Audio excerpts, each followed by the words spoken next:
Nag-umpisa na nga ang Don Bell sa kanilang taping at directed by Cathy Molina. Nag-live nga siya nung isang araw at talagang binalita niya na taken na si Donnie Pangilinan. Kanino nga ba siya taken kung walang iba kay Bel Mariano? Hindi lang si Direk Cathy ang nagsabi na taken si Donnie, pati na rin si Julia Barreto. Talagang parang tumatapang na ang dalawa.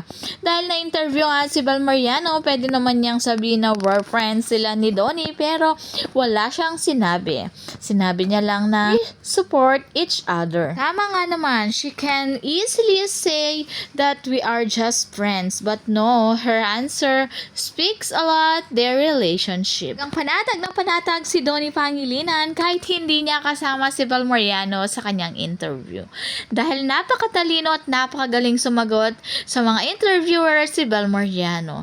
Alam na alam niya kung paano niya pangalagaan ang kanyang lumalabas sa kanyang bibig. Kaya sabi nga nila, mataling nung bata talaga si Bel bukod sa maganda, kaya ang cute niyang tignan at napaka-fashionista pa niya. At dahil close friends ni Donnie, si Robbie ay talagang parang magkapatid na ang turingan nila Bel at Robbie. Tignan mo naman, parang kuya na niya si Robbie Domingo habang nagkukwentuhan sila, at kapag may event ay lagi din kasama si Bel pag nandyan si Robbie. Lahat sila ay magkakaibigan na. Sabi nga nila kung sino ang friends ni Bel, friends din ni Donnie. Kung sino ang friends ni Donnie, ganun din si Bel.